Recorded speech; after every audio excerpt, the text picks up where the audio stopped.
Bonjour tout le monde. Bonjour, bienvenue pour ce 9e webinaire organisé par l'IFJR. J'attends que quelques-uns, quelques-unes d'entre vous qui sont dans la salle d'attente nous rejoignent au fur et à mesure. Donc, je meuble un peu cet espace vidéo le temps que tout le monde s'installe. Vous êtes libres de... Vos micros sont éteints les uns les autres, mais vous êtes libres de poser vos questions et écrire vos commentaires dans le chat avec le petit onglet en bas de l'écran où il y a écrit « Discuter ». Et les questions sont remontées et je les poserai à nos intervenants. Pour ce qui est de la caméra, vous faites comme vous voulez, mais en tout cas, ce webinaire, pour ceux qui ne peuvent pas être présents, est enregistré. Donc, je vous invite, si vous ne voulez pas avoir vos visages dans l'enregistrement, à éteindre vos caméras. Et puis, si vous y êtes, nous, on n'a aucun problème. Voilà, je vois qu'il y en a encore qui arrivent, donc je vais peut-être répéter une ou deux fois ces deux petites règles. Et après, je présenterai nos intervenants.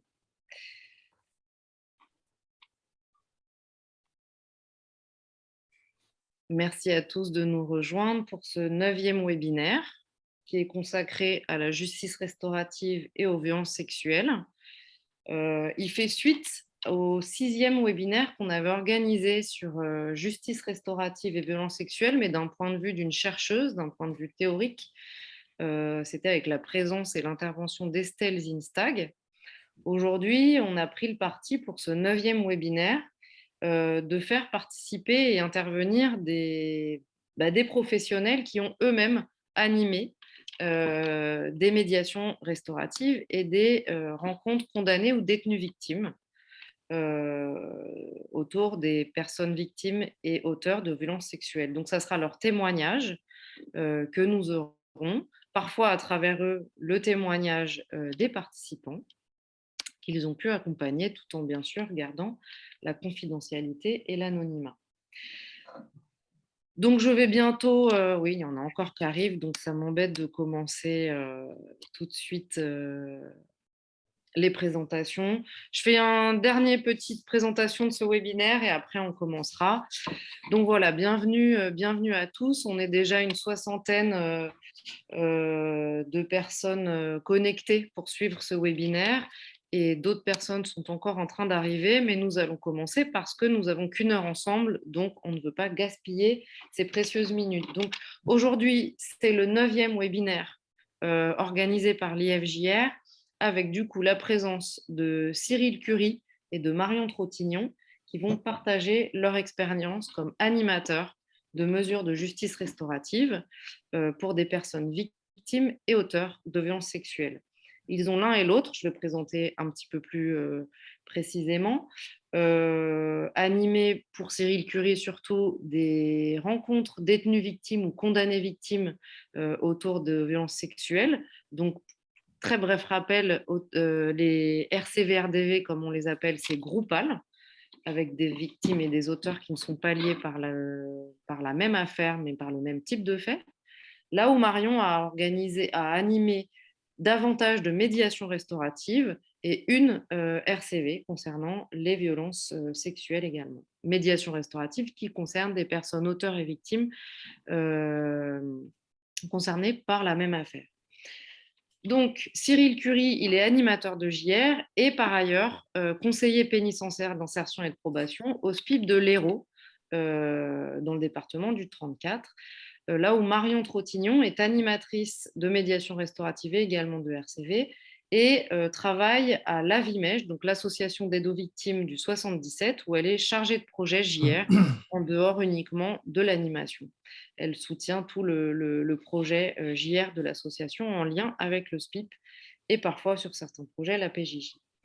Donc, bienvenue à tous. Petit rappel technique, n'hésitez pas à poser vos questions dans le chat ici en bas où il y a l'onglet Discuter.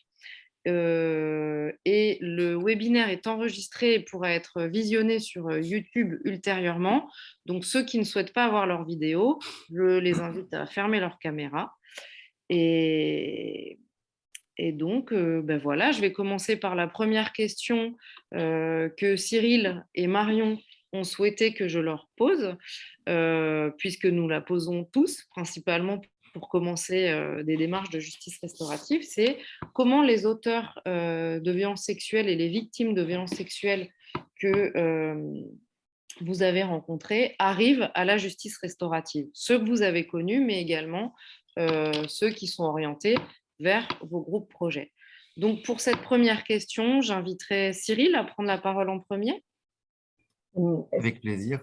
Peut-être, est-ce qu'on dit juste en 2 minutes un petit peu plus d'où on parle, ce qu'on a fait comme Oui. Avant les questions, que vous vous présentiez un petit peu plus, parce que moi, j'ai fait une présentation très brève, votre expérience un peu plus détaillée. Bien sûr, Marion, merci. Donc, Cyril et après Marion, et après, je poserai la première question.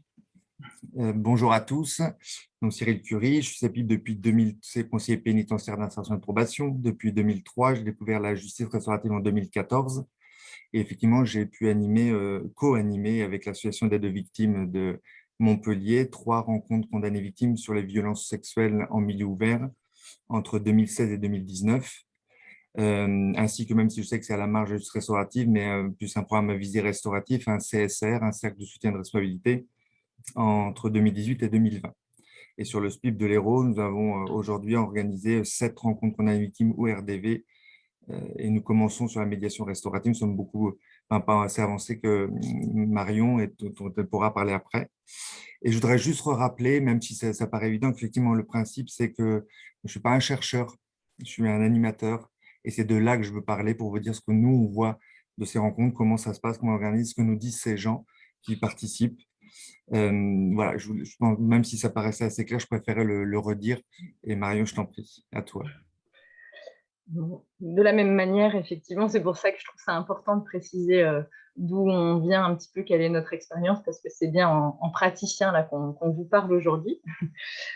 Pour ma part, donc, ça fait 15 ans que je travaille dans le secteur judiciaire. J'ai fait quelques années, j'en suis à 12 années en aide aux victimes et j'ai fait 3 ans au sein du service pénitentiaire d'insertion et de probation. Donc voilà, avec ce parcours double auprès d'auteurs et de victimes. Et sur notre département, donc le développement de la justice restaurative repose sur une convention qui a été signée il y a 4 ans maintenant. Donc on a ce recul de 4 ans d'activité avec la mise en place de rencontres condamnées victimes et de mesures de médiation. Nous n'avons pas, nous, pour le moment du moins, pris le parti de mettre en place des cercles de soutien et de responsabilité. Et concrètement, donc, sur la mise en œuvre sur le territoire, il y a eu 2 rencontres détenus victimes en milieu carcéral. Et en tout, j'ai accompagné, en tout cas reçu 44 demandes de médiation. On a engagé un certain nombre de choses. Quand je dis reçu 44 demandes, c'est qu'effectivement, toutes n'aboutissent pas, loin de là, à un échange, mais à différentes étapes ensuite. Concernant les violences sexuelles plus spécifiquement, j'ai co-animé une rencontre détenus victimes sur cette question-là de viol sexuel, de viol sur majeur, excusez-moi, avec 6 participants. Et sinon, plus spécifiquement en médiation, j'ai reçu et accompagné 16 demandes de médiation en matière de violences sexuelles. La plupart étant en post-sententiel, donc 14 demandes en post-sententiel et 2 demandes qui ont été reçues de personnes où soit il y avait eu une prescription, soit pas de démarche, pas de procédure en cours. Voilà, et sur toutes ces procédures, il y en a 12 qui sont terminées aujourd'hui, avec une qui a abouti à un échange, 4 où les personnes ont souhaité arrêter, 5 où les destinataires ont refusé la médiation et 2 où je n'ai pas obtenu de réponse. Voilà. Et il y en a 4 actuellement en cours, soit de préparation avec les 2 personnes engagées, soit des démarches diverses pour pouvoir contacter le destinataire de la médiation. Voilà. Ok. Ben non, mais merci beaucoup d'avoir apporté ces éclairages et on verra du coup que ça sera très complémentaire avec Cyril plus dans le groupe AL et les RCVRDV et Marion plus vers des processus de médiation restaurative. Et Et c'est justement, je dirais, la richesse de ce webinaire, c'est d'avoir des gens de terrain. Je pense que c'est avec ce point de vue-là que les personnes qui assistent à ce webinaire souhaiteront écouter vos réponses. Donc, ensemble, ou plutôt, vous avez souhaité que je vous pose 3 questions que vous avez préparées. Mais bien évidemment, les auditeurs sont invités à poser les leurs pour si ces questions ne répondaient pas à leurs questions à eux. Donc voilà, donc la première, je la repose, c'est comment les personnes auteurs et personnes victimes de violences sexuelles arrivent à la justice restaurative. Donc le point de vue de Cyril sur la question. Alors, je me lance. Donc, on en a parlé un petit peu avec Marion. L'idée, c'était sur cette question-là, autour de qu'est-ce qui fait que les participants, auteurs comme victimes, décident un jour que participer à ces mesures, ça peut leur apporter quelque chose, ça peut être important pour eux dans leur parcours. Du coup, dans le cadre de, pardon, dans le cadre de la préparation, je pense là, du coup, plus pour les RCV, puisque c'est plus ça que je connais, il y a 3 rendez-vous obligatoires d'1 heure en présence des animateurs. On travaille beaucoup autour de ça, pour savoir quelles sont effectivement les motivations, les envies, ce que les personnes attendent de ces rencontres. Et évidemment, évidemment, je ne sais pas d'ailleurs, hein, il y a des motivations qui sont très, très diverses.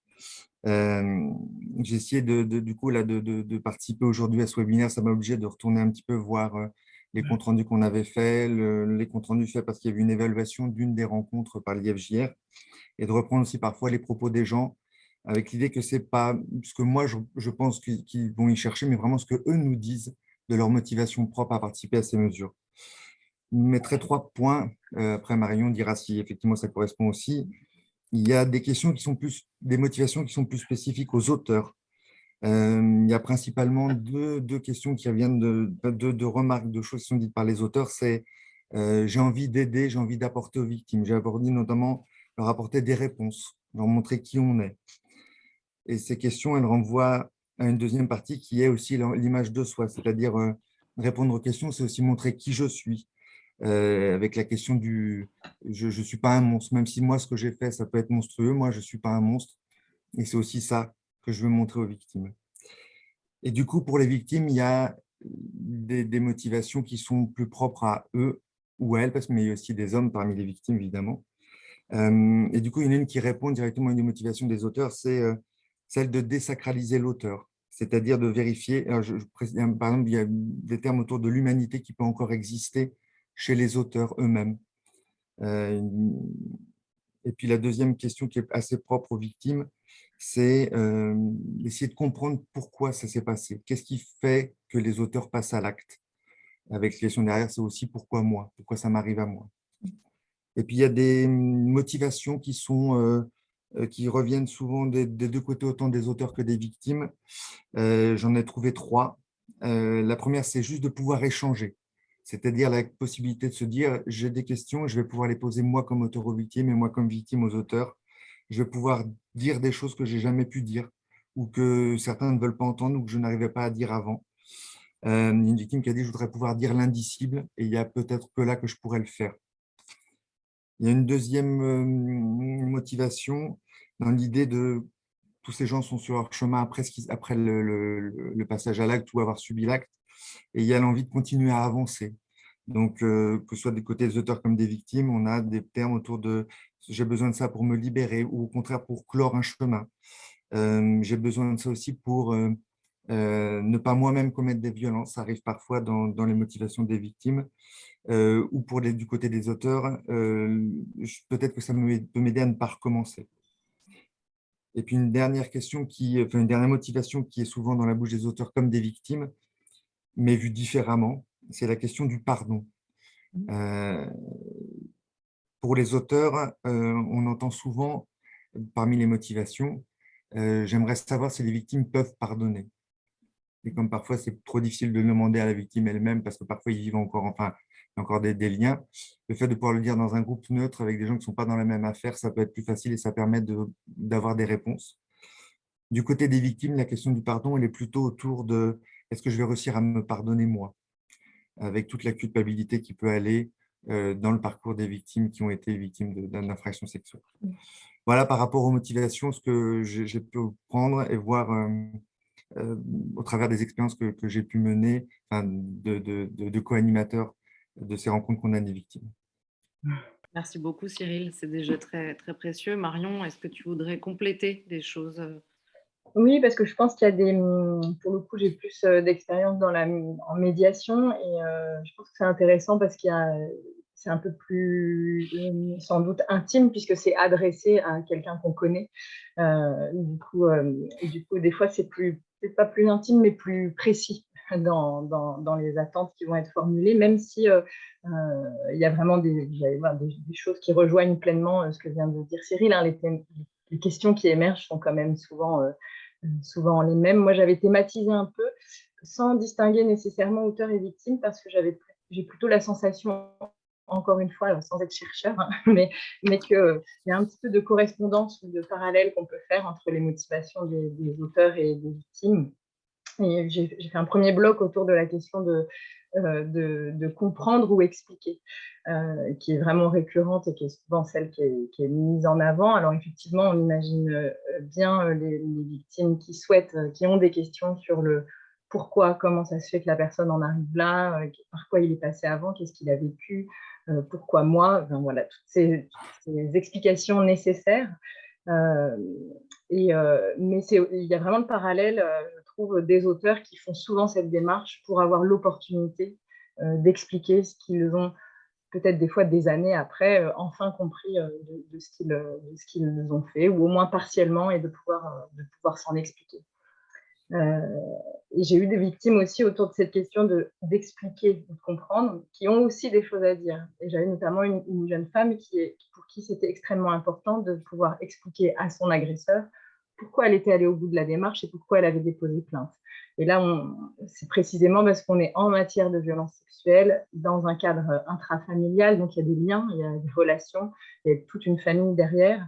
Et c'est toujours c'est très imbriqué, l'enjeu relationnel, la nécessité de clore une relation, mais en même temps, on ne peut pas effacer le passé. Donc, voilà, les liens qui perdurent, de pouvoir en faire quelque chose et en expliquer, en tout cas pour expliquer pourquoi on est allé à la rupture à un moment, qu'on a su y mettre fin, qu'on ne reviendra pas là-dessus et qu'on a besoin de cette reconnaissance et de cette compréhension un peu mutuelle. Il y avait des choses autour de la question de s'apaiser. Et là aussi, je trouve que c'est valable pour les auteurs et pour les victimes. Pour les auteurs, il y a la recherche un petit peu de pouvoir sortir de la culpabilité et de la honte, prendre ses responsabilités, ne pas s'en détourner, mais reprendre un petit peu la main et avancer avec ça. Et se mettre à l'épreuve du regard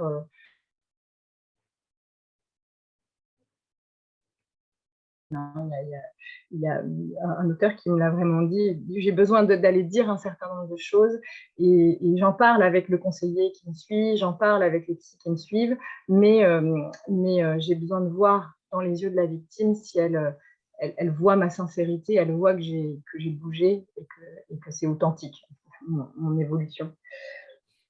Et pour des victimes, là, sur la question de s'apaiser, on va être autour, là, ce que disait Cyril un peu tout à l'heure, hein, il y a des choses autour du sentiment de colère ou de la peur qui peuvent être extrêmement présentes ou envahissantes et où, du coup, il y a besoin d'aller vérifier, là encore, des choses assez précises. Donc, en médiation, des fois, il y a un vrai enjeu sur parler de l'avenir aussi et de s'assurer que l'auteur va tout mettre en place pour qu'on ne le recroise pas quand il sortira de prison, par exemple, des choses comme ça.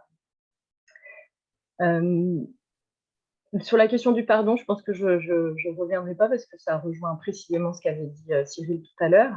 Il y a un point pour moi qui est très important, c'est la question de sortir d'une étiquette qui nous est collée. Et ça aussi, c'est valable pour les auteurs comme pour les victimes, qui ont l'impression que c'est écrit sur leur front violeur ou victime de viol.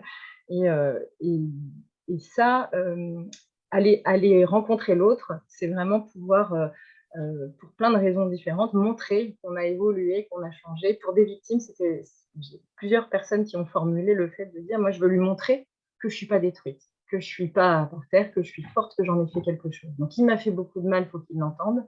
Mais là, moi, aujourd'hui, je suis capable de lui parler, je suis face à lui et je ne veux pas être réduite à ce qu'il m'a fait.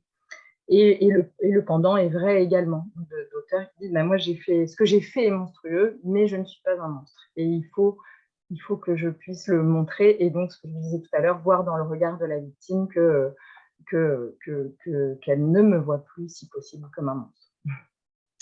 Et alors, en médiation, effectivement, vous l'avez compris au travers de ce que j'ai dit, mais il y a quand même beaucoup de violences sexuelles sont dans le cadre familial ou en tout cas par des personnes que l'on connaît. Et du coup, il y a souvent des enjeux autour de l'avenir de la relation ou le non-avenir. La question de clore quelque chose et de pouvoir en dire quelque chose du lien qu'il y a eu et du lien qu'il n'y aura plus. Et je me permets un petit aparté de 2 minutes parce que ça, c'était vraiment les motivations des participants, les raisons pour lesquelles les gens engagent la démarche. Mais je me permets de me servir de la tribune ici pour dire pourquoi, de mon point de vue, là c'est mon point de vue de professionnel avec toutes mes casquettes, JR, aide aux victimes ou CEPIP à une époque. Je trouve qu'en matière de violence sexuelle, l'intérêt de la justice restaurative, il est réel parce que c'est un des domaines ou des sujets sur lesquels il y a le plus de victimisation secondaire. C'est vraiment les personnes qui ont été victimes en subissent déjà des conséquences très importantes, mais en plus les réactions de l'entourage, mais en plus la procédure judiciaire, tous les professionnels qui interviennent autour, policiers, psychiatres, médecins, toutes ces interventions-là et les réactions de ces personnes-là peuvent venir vraiment aggraver le préjudice des victimes. C'est ça que j'entends par victimisation secondaire. Et je trouve qu'en justice restaurative, les échanges qu'il y a, que ce soit en médiation ou à l'aune de la rencontre que j'ai animée, il y a énormément d'échanges autour de ces répercussions pour les victimes et aussi pour les auteurs, avec tout ce qui se joue autour de la peine, de la détention, de la rupture familiale, etc. Et je trouve que ces espaces de dialogue apportent beaucoup, en tout cas sur ces questions-là. Et aussi qu'en matière de violence sexuelle, c'est là où je pense que c'est une des infractions pour lesquelles il y a le plus gros écart entre le nombre de personnes victimes et les quelques personnes qui déposent plainte et qui engagent des démarches, soit parce qu'il y a des craintes de trop d'impact sur leur famille ou leur entourage, soit parce qu'il y a eu une amnésie traumatique, soit parce qu'il y a trop de culpabilité, soit parce qu'il y a trop d'enjeux relationnels par ailleurs. Et quand il y a une plainte, le taux de classement sans suite est extrêmement important aussi. Et toutes ces situations de prescription ou alors d'infraction insuffisamment caractérisées peuvent être des situations où si les deux sont d'accord, en tout cas, il y a un intérêt à permettre un dialogue là où il n'y a pas d'autres réponses qui sont apportées. En fait. Voilà, c'était ma petite laïus. Non, mais c'est très intéressant de faire remonter les attentes et les motivations des participants, comme vous l'avez fait, mais aussi d'apporter vos analyses, comme tu viens de le faire, Marion, je trouve. Moi, ce que j'entends et qui m'intéresse, c'est que, en tout cas, en termes de motivation et de ce qu'ils viennent y chercher, il y a des choses pas spécifiques au fait à être victime ou auteur de violences sexuelles. Alors peut-être ressenti de manière accrue, mais le désétiquetage, la culpabilité, la crainte, le comprendre, le pourquoi moi, etc. La volonté d'expliquer sont des choses qu'on peut retrouver en tout cas pour d'autres infractions. Mais vrai que j'ai, pardon, sur cette question en plus des motivations et de la détermination, je voulais juste témoigner de la détermination parfois des personnes à engager une démarche de dialogue. Parce qu'il se trouve que j'ai été en lien avec 2 personnes qui ne font pas partie des chiffres que je vous ai donnés tout à l'heure, qui sont des personnes qui ont été l'une victime de viol dans son enfance et qui m'a contactée, elle devait avoir une 50aine d'années, et un jeune homme qui avait agressé sa cousine. Et ces 2 personnes, pour toutes sortes de raisons, j'ai été en lien avec eux, mais je n'ai pas pu les accompagner, notamment avec le Covid.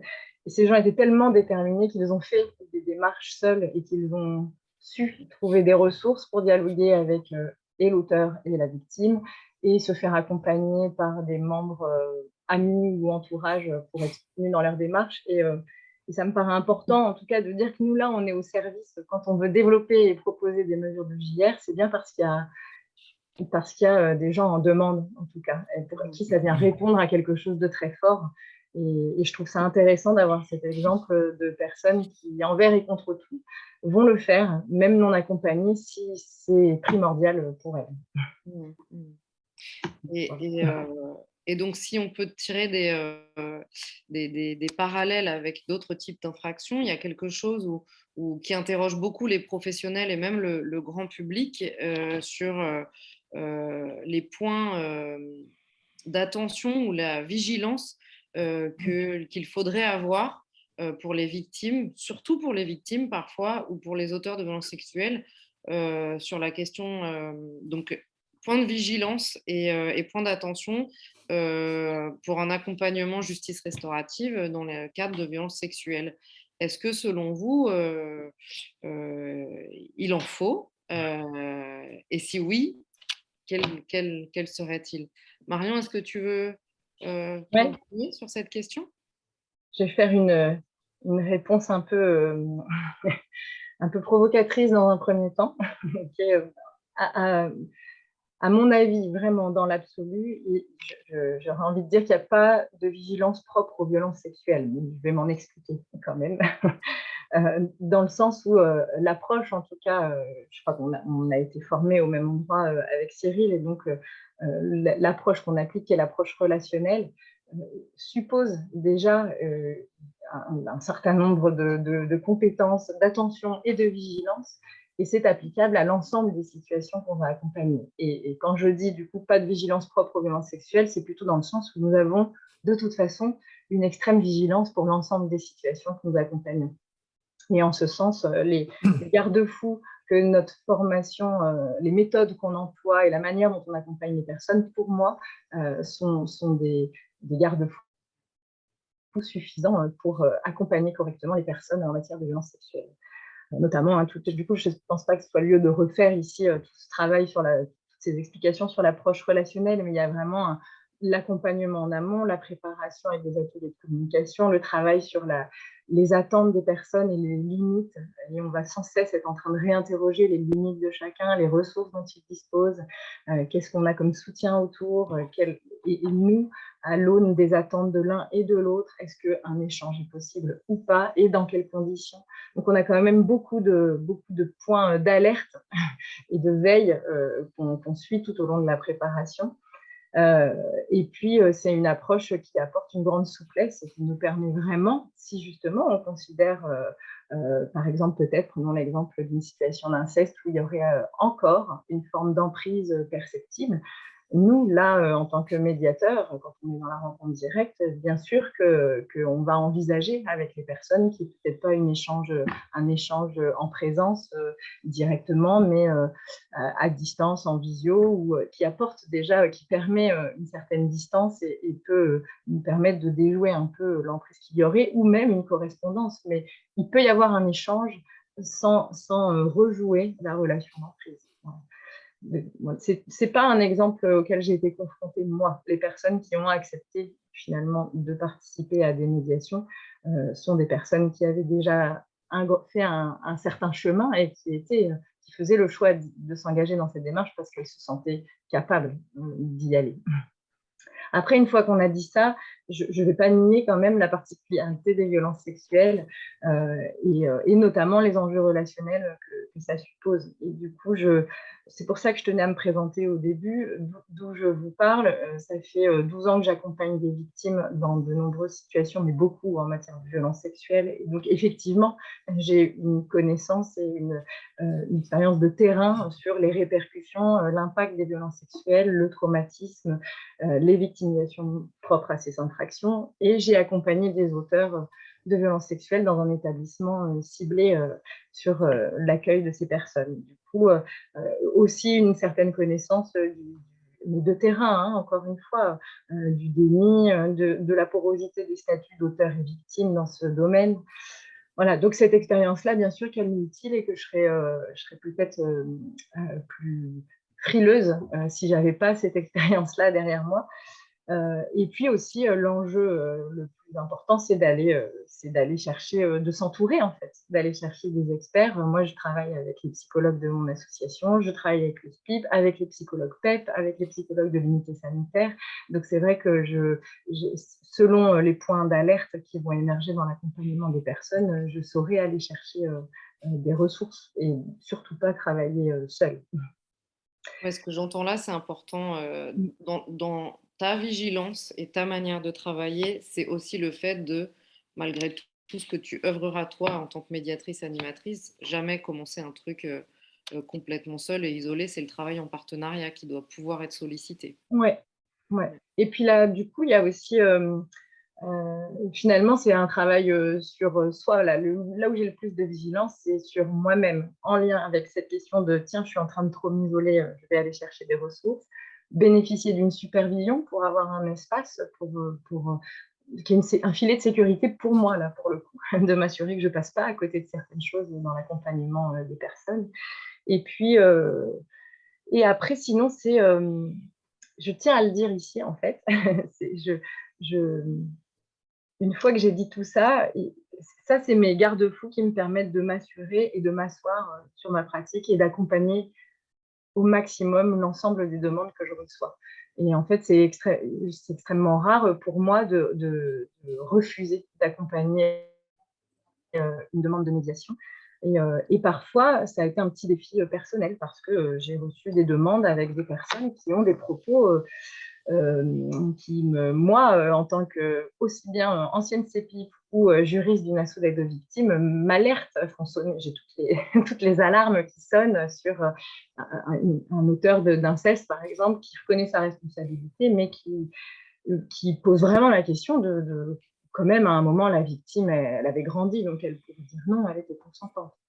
Cette demande-là, je m'en souviendrai toute ma vie, je crois, sur est-ce que je dois refuser d'accompagner parce qu'il aurait un discours qui me paraîtrait inadéquat ou problématique ou qui mettrait en danger la victime.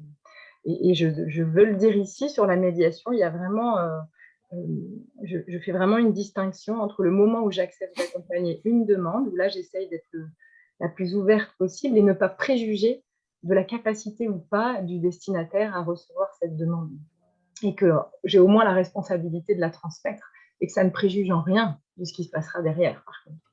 Mais cette demande de cet auteur qui m'a posé beaucoup de questions, j'aurais pu l'accompagner et peut-être avoir une personne victime en face qui aujourd'hui est adulte et au contraire se saisit de cette opportunité pour enfin pouvoir dire des choses à cet homme qui l'a agressé toute son enfance.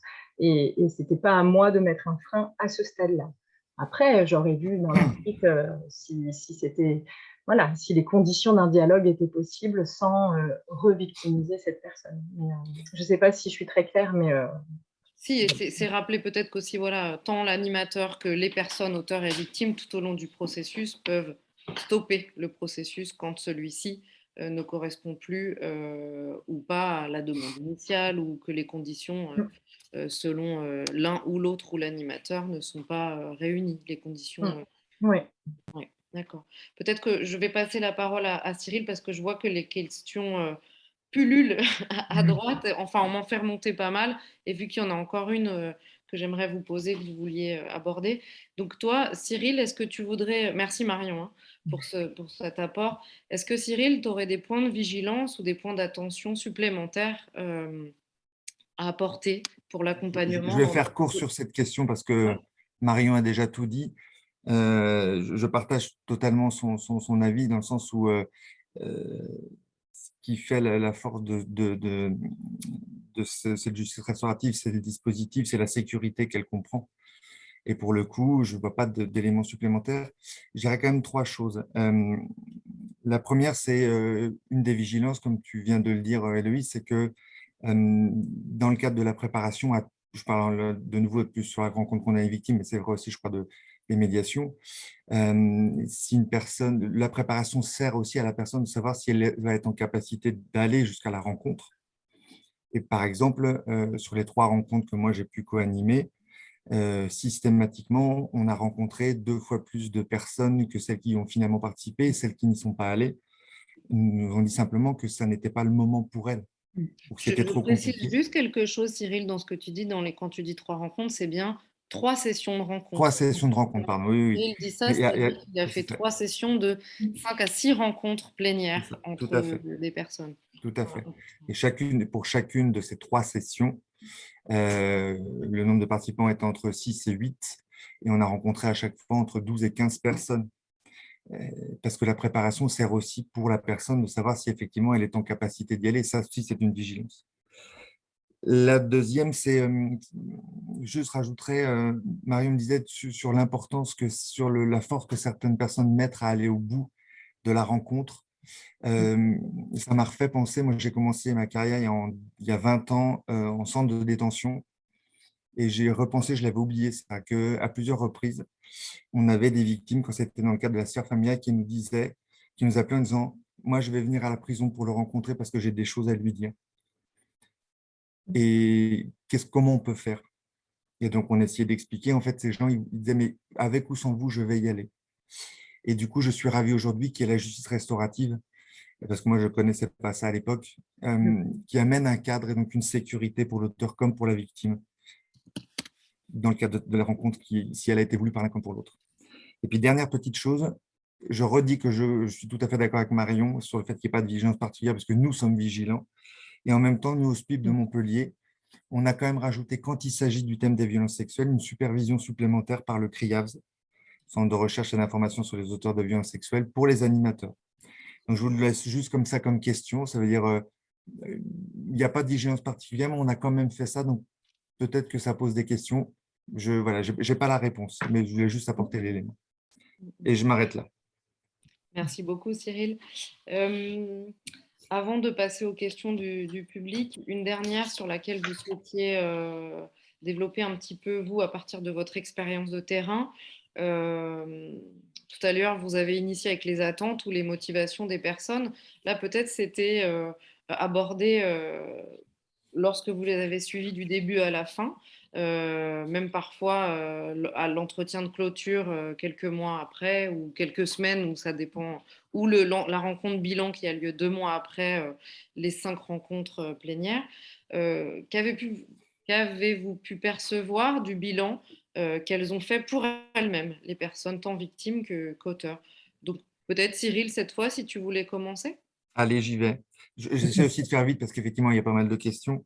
Je voudrais juste rappeler que ce n'est pas ce que nous, on en a dit, mais ce que les gens disent eux-mêmes avec ce double écueil, c'est que d'abord, ils le disent à plusieurs moments, souvent au bout de la 5e séance, même si ce n'est pas une séance bilan, ils commencent à déjà dire des choses, notamment à la 4e, quand on vient sur leur motivation initiale, ils en parlent aussi.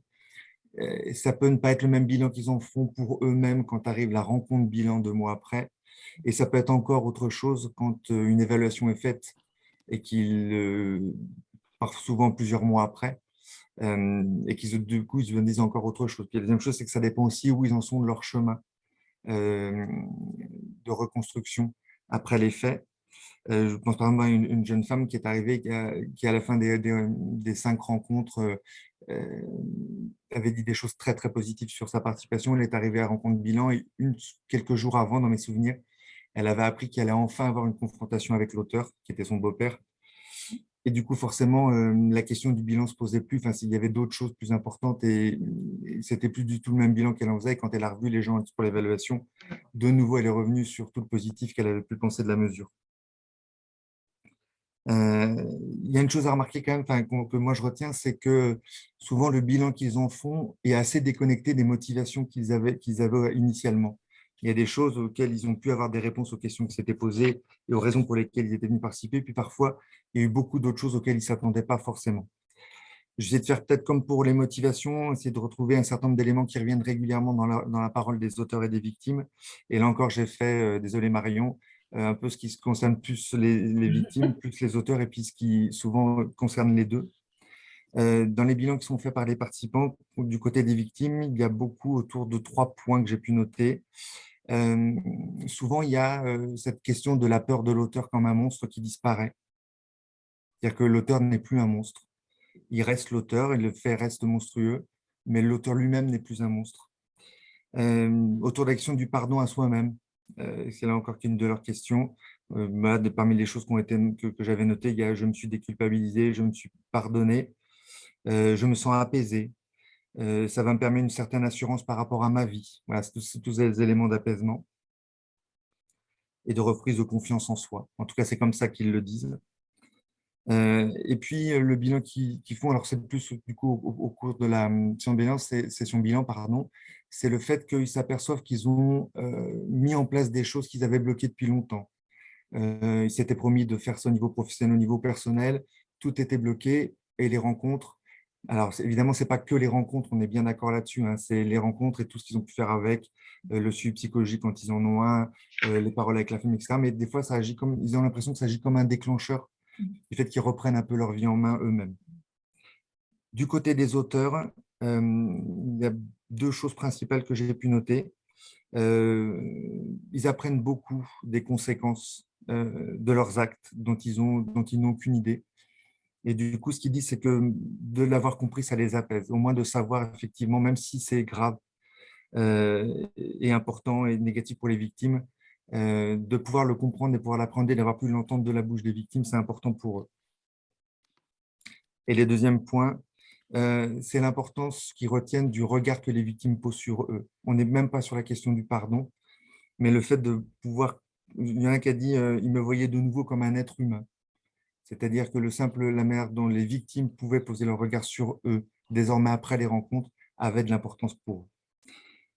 Et un thème qui revient des deux côtés, alors après, je ne donnerai pas d'exemple parce que du coup, ça dépend tellement de leur situation propre à chacun d'entre eux, c'est la question de la famille, c'est-à-dire comment les rencontres qu'on a des victimes, le passage à l'acte avait un impact sur la famille, les rencontres qu'on a des victimes a de nouveau un impact, parce que du coup, ce qui nous explique, c'est que ça les fait de nouveau bouger, ça les oblige à… Alors, ça, je vous dis encore une fois, je ne peux pas donner d'exemple parce que tous réagissent de manière différente. Soit certains vont couper avec leur famille, temporairement, ou non, ça leur appartient, ou au contraire, reprendre lien, ou dire des choses qu'ils n'avaient pas dites, ou redire des choses qu'ils avaient déjà dites, mais qui n'avaient peut-être pas été entendues. Voilà, comme je disais tout à l'heure, encore une fois, tout ça, c'est ce qu'ils nous disent. Ce n'est pas lié qu'aux rencontres qu'on a des victimes ou aux médiations, on en est bien d'accord, mais probablement que ça y participe, peut-être comme une sorte de déclencheur pour. Et je m'arrête. Merci Cyril. Marion, il y aurait des choses spécifiques au bilan des personnes victimes et auteurs dans le cadre de violences sexuelles, de JR dans le cadre de violences sexuelles? Spécifique aux violences sexuelles, je ne suis pas certaine. En tout cas, je n'ai pas suffisamment de recul, je crois, pour répondre là-dessus. Mais par contre, je suis comme Cyril, je constate que, notamment pour les rencontres condamnées victimes qu'on a fait nous en la matière, les personnes, au moment du bilan, c'était pas forcément en lien avec leurs attentes initiales et étaient plutôt surprises de ce qu'ils y avaient trouvé. Après, moi, le constat que je fais, que ce soit en médiation ou pour les rencontres, c'est plutôt je trouve que le bilan qu'on peut faire de la justice restaurative est vraiment qualitatif et à mon sens, peu visible ou mesurable, parce que ce que nous disent les personnes, ce qu'elles y trouvent souvent est quand même à l'aune d'où elles partent quand elles entrent dans le processus. Et je trouve que les effets qu'elles nous décrivent, en tout cas, moi en tant que médiatrice, c'est vrai que je ne suis pas extérieure qui les voit un an plus tard, par exemple, mais c'est vraiment des répercussions. Oui, j'utilise le terme d'intime parce que je trouve que ça me semble très peu perceptible de l'extérieur. La meilleure illustration que j'ai, c'est une victime sur des rencontres qui est extrêmement souriante tout le temps de la préparation, tout le temps des rencontres, et qui est encore extrêmement souriante quand on la voit au bilan, et qui dit, pour moi, l'effet de ces rencontres, vous l'avez vu, je souris beaucoup. Sauf qu'aujourd'hui,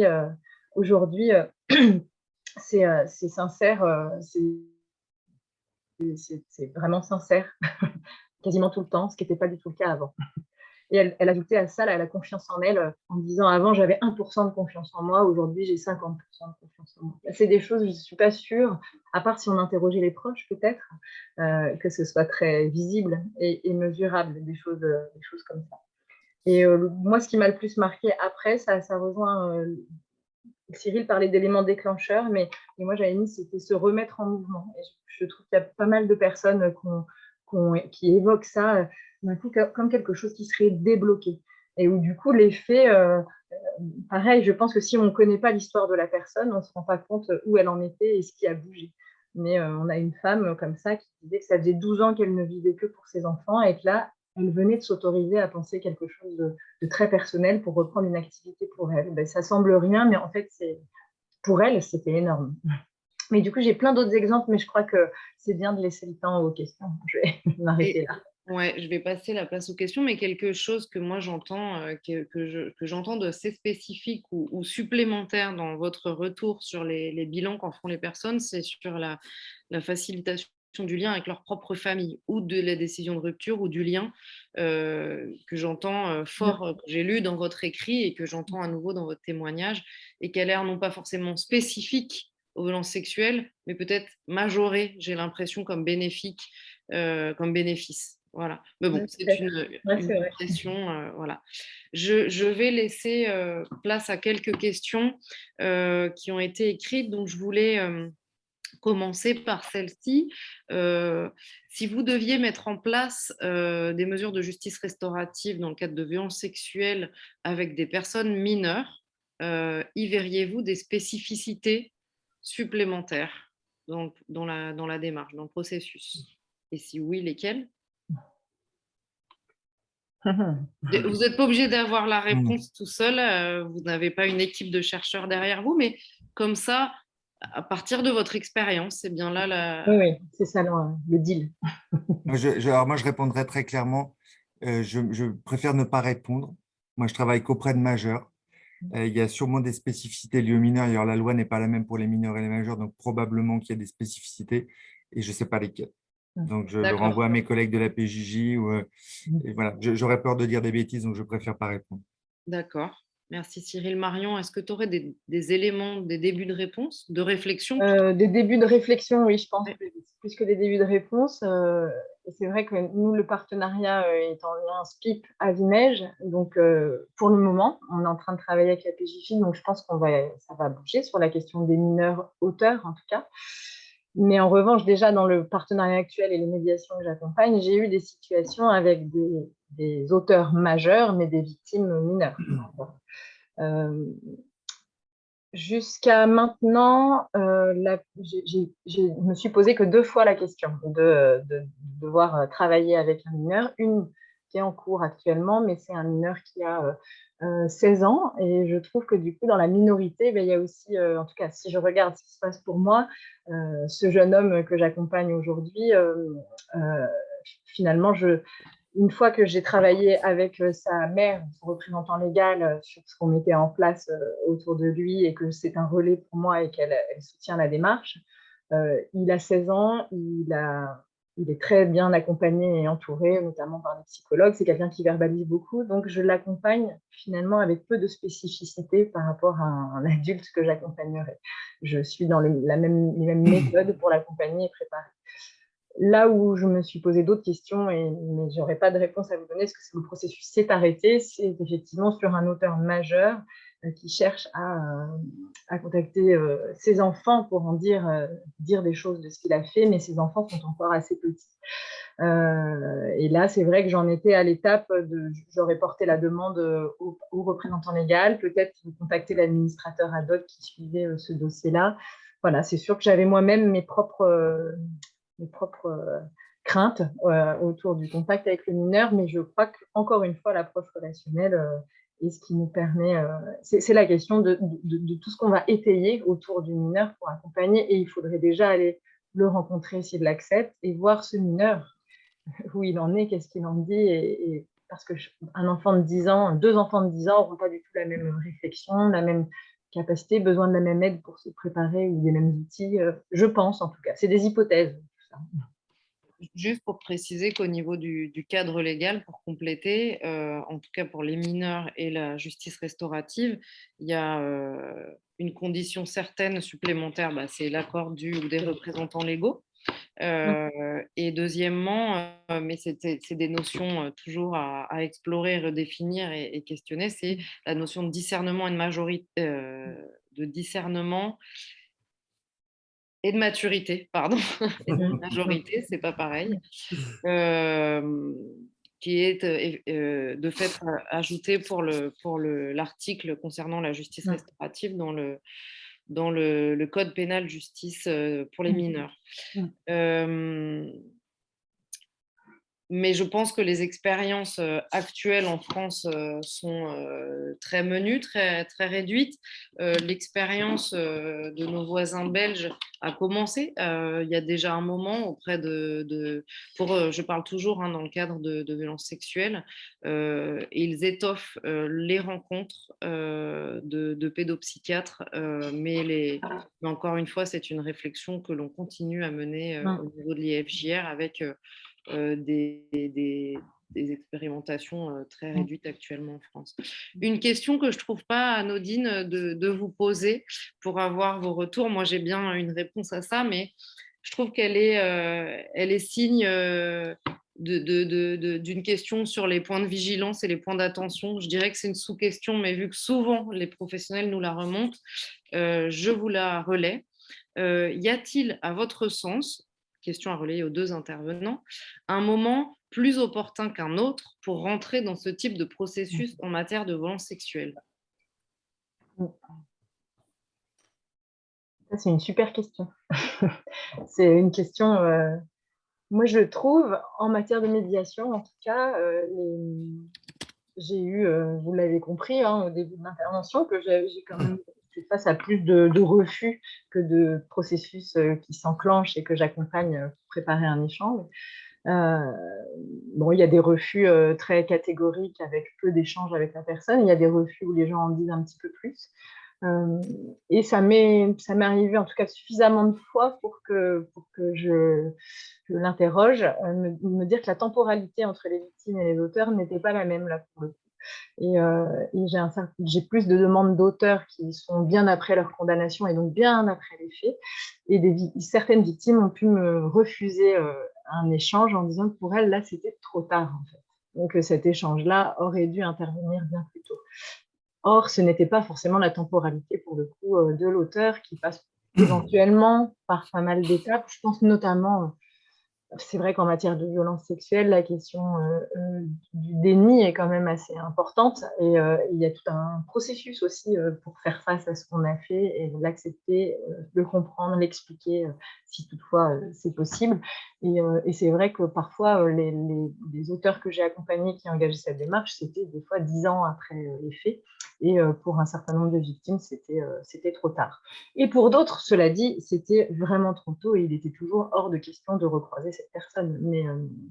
Mais voilà ce que j'aurais à dire, moi, sur la temporalité. Oui, je pense que c'est pas toujours la même pour les auteurs et les victimes et du coup, on va composer avec ça.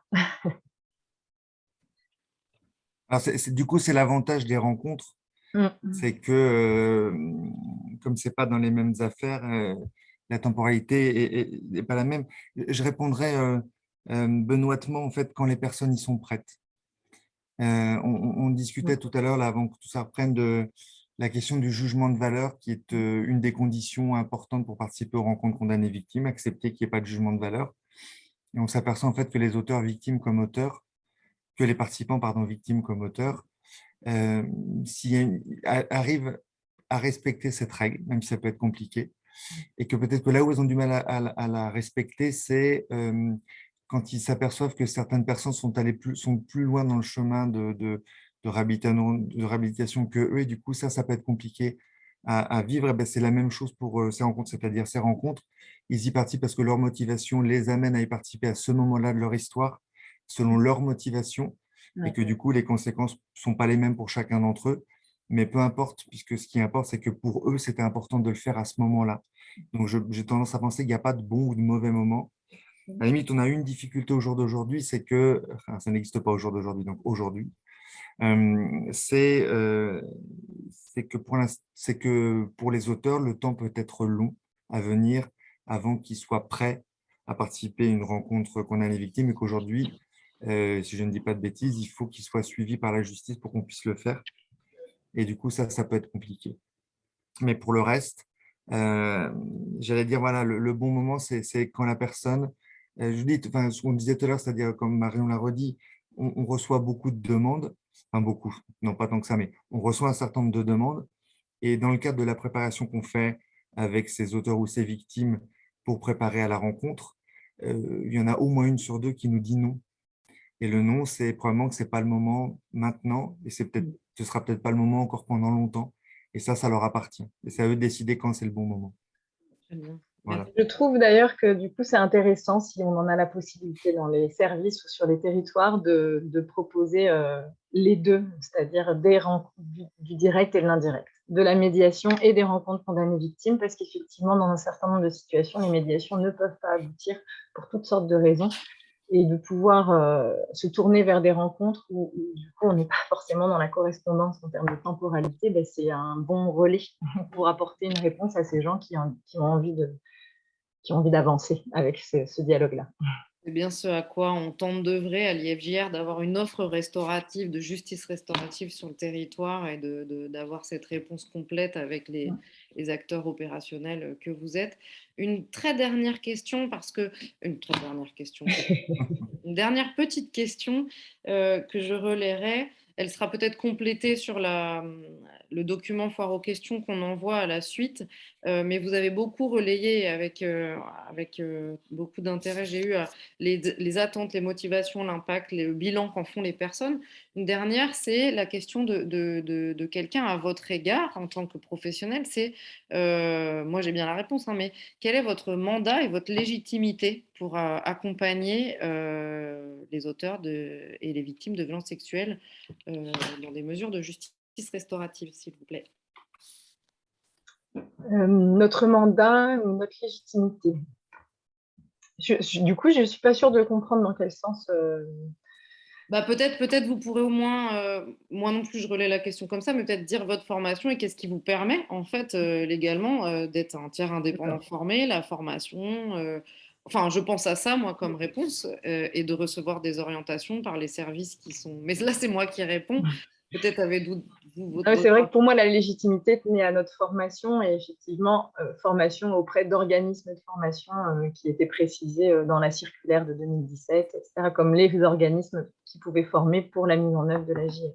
Et effectivement, après, sur le mandat, en tout cas en ce qui me concerne, c'est une convention départementale avec les tribunaux, les établissements pénitentiaires et le SPIP.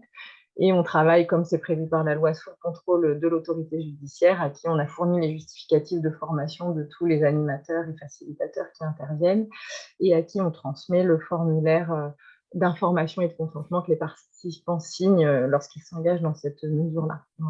Voilà pour de manière très formelle.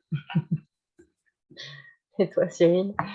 Non, mais si c'est d'un point de vue très formel, à Montpellier, il existe une convention entre la Cour d'appel, le SPIP, le CRIAV, l'IFJR et l'IRTS où nous organisons les rencontres.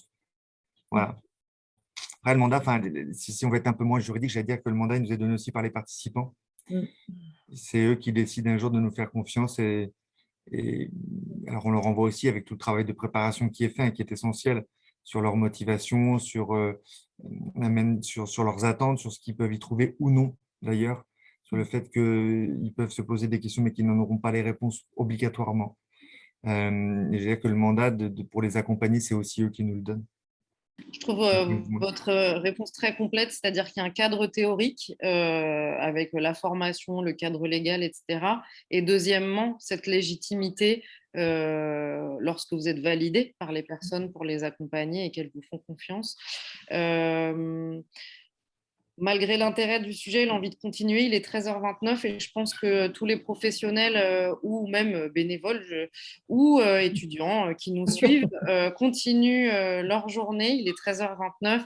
Je vais vous remercier tous les deux vraiment chaleureusement pour votre partage d'expérience, pour toutes les futures mesures que vous mettrez en place encore et puis à tous pour votre intérêt, vos questions et rendez-vous au prochain webinaire dont je n'ai pas la date en tête mais qui sera communiqué sur le site de l'IFJR. Les questions auxquelles on n'a pas eu le temps de répondre seront reprises dans la foire aux questions et vous recevrez un écrit ou alors il sera disponible sur le site web également. Merci à vous deux, vraiment très chaleureusement. Merci beaucoup. Au revoir. Au revoir. On va vous laisser les uns les autres vous déconnecter. Au revoir tout le monde.